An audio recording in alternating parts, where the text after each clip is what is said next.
Hari-hari setelah kematian Anto terasa sangat suram. Kehilangan seorang sahabat dekat seperti dia telah meninggalkan luka yang dalam-dalam hatiku. Kami selalu melewati segala hal bersama, mulai dari petualangan kecil hingga mimpi besar kami untuk masa depan. Namun, sekarang dia sudah tidak ada lagi, dan kehidupan terasa hampa tanpa kehadirannya. Kecelakaan tragis yang menewaskan Anto terjadi di suatu malam hujan deras. Mobilnya hilang kendali dan menabrak pohon besar di pinggir jalan. Aku masih bisa melihat wajahnya yang ceria di dalam pikiranku, tapi sekarang hanya ada kenangan yang menyakitkan. Beberapa minggu setelah pemakamannya, aku merasa seperti ada sesuatu yang aneh terjadi. Ketika aku duduk sendirian di kamarku, aku merasa suhu turun tiba-tiba, dan udara menjadi lebih dingin. Aku menggigil, bahkan meskipun pemanas ruangan sudah menyala. Ada perasaan cemas yang menggelitik di belakang pikiranku, seolah-olah ada sesuatu yang mengamati setiap gerakanku. Pada malam hari, saat aku berjalan pulang dari kunjungan ke makam Anto, aku merasakan adanya bayangan gelap yang mengikuti. Setiap kali aku berpaling, bayangan itu seolah-olah menghilang di balik sudut. Aku merasa berdebar-debar dan merinding di seluruh tubuhku. Tetapi aku mencoba meyakinkan diriku sendiri bahwa ini hanya imajinasi berlebihan.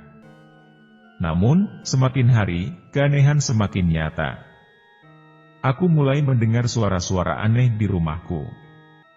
Suara langkah kaki ringan di lantai kayu, pintu yang berderit tanpa sebab, dan kadang-kadang, suara bisikan pelan yang sepertinya mengajakku untuk mendekat.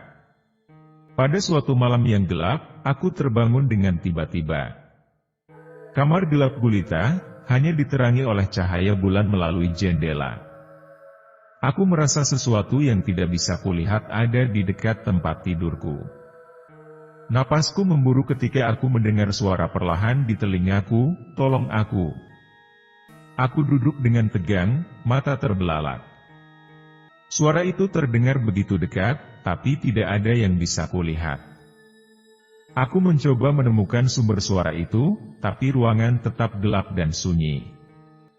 Aku merasa seolah-olah ada sentuhan dingin di leherku, dan aku langsung mengusapnya dengan panik. Tanpa ragu, aku melompat dari tempat tidur dan menyalakan lampu dengan gemetar. Keringat dingin membasahi kulitku, dan jantungku berdetak kencang. Aku duduk di sana, mencoba memahami apa yang baru saja terjadi. Apakah itu hanya bayangan dari imajinasiku yang terlalu aktif? Atau apakah ada sesuatu yang lebih mengerikan di baliknya? Ketika aku merenungkan apa yang baru saja kulalui, aku merasa sesuatu yang aneh di udara. Seolah-olah ada kehadiran yang tidak terlihat, sebuah entitas yang berusaha berkomunikasi dengan dunia nyata. Dan dalam keheningan yang mencekam, aku tahu bahwa cerita ini baru saja dimulai. Dan misteri yang lebih dalam sedang menanti di balik dinding dunia kita. Hari-hari berikutnya, ketegangan semakin membelitku. Suara-suara aneh dan sensasi dingin terus menghantui, dan aku semakin yakin bahwa ada sesuatu yang tidak normal terjadi. Aku merasa seperti aku sedang diawasi, dan ada ketakutan yang tidak bisa aku ungkapkan dengan kata-kata.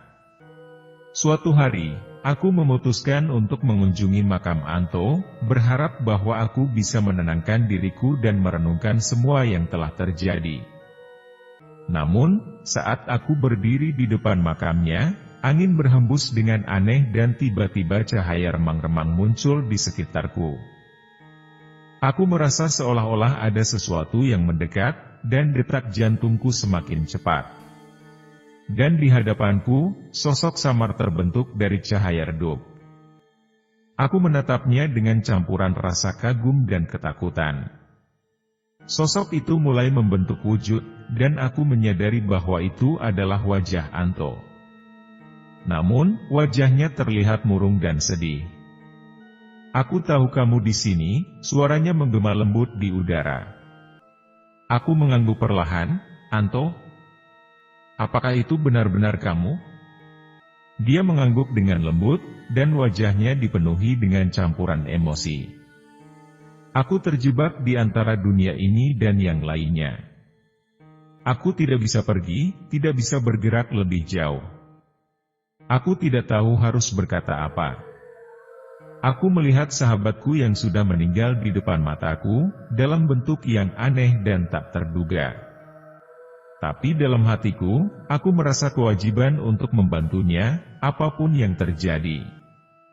Kamu bisa membantuku, katanya dengan lembut, suaranya seperti angin sepoi-sepoi. Ada sesuatu yang harus aku selesaikan, sesuatu yang belum berakhir dalam hidupku.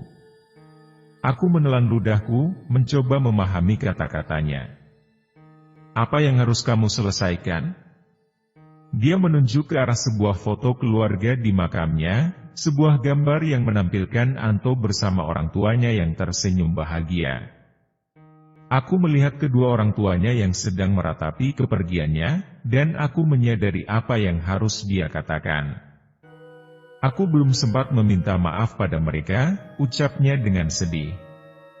Aku ingin mengatakan bahwa aku mencintai mereka dan aku menyesal bahwa aku pergi tanpa bisa memberitahu mereka. Dalam hatiku, aku merasa tanggung jawab yang mendalam.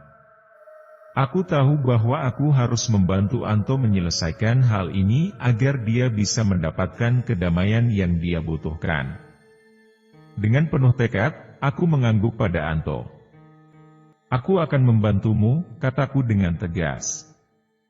Kami berdua berbicara tentang rencana kami untuk meminta maaf pada orang tuanya. Aku berjanji bahwa aku akan membantu menyampaikan pesan Anto kepada mereka. Dalam beberapa hari berikutnya, aku mengatur pertemuan dengan orang tuanya di tempat yang tenang. Ketika aku mengungkapkan pesan dari Anto, tangisan dan pelukan hangat mengisi ruangan. Mereka merasa bahagia dan sedih sekaligus, tetapi mereka juga merasa lega bahwa Anto akhirnya bisa mengucapkan kata-kata yang belum sempat dia ucapkan. Aku bisa merasakan kehadiran Anto yang ada di antara kami, walaupun tidak terlihat oleh mata. Setelah pertemuan itu, suasana di sekitarku mulai mereda. Sensasi dingin dan suara-suara aneh tidak lagi menghantui. Aku percaya bahwa Anto telah menemukan kedamaian, dan mungkin sekarang dia bisa melanjutkan perjalanannya ke dunia yang lain. Meskipun aku masih merasa rindu dengan Anto, aku merasa lega bahwa aku bisa membantu temanku menemukan perdamaian akhirnya. Kecelakaan tragis dan keanehan yang terjadi setelahnya mengajarkan aku tentang kekuatan persahabatan yang tak tergoyahkan. Bahkan ketika dunia antara hidup dan kematian menjadi samar dan tercampur aduk. Cerita tentang Anto dan pengalaman aneh yang aku alami bersamanya mungkin akan tetap hidup dalam ingatan dan hatiku, tetapi aku tahu bahwa akhirnya dia telah menemukan tempatnya yang sejati.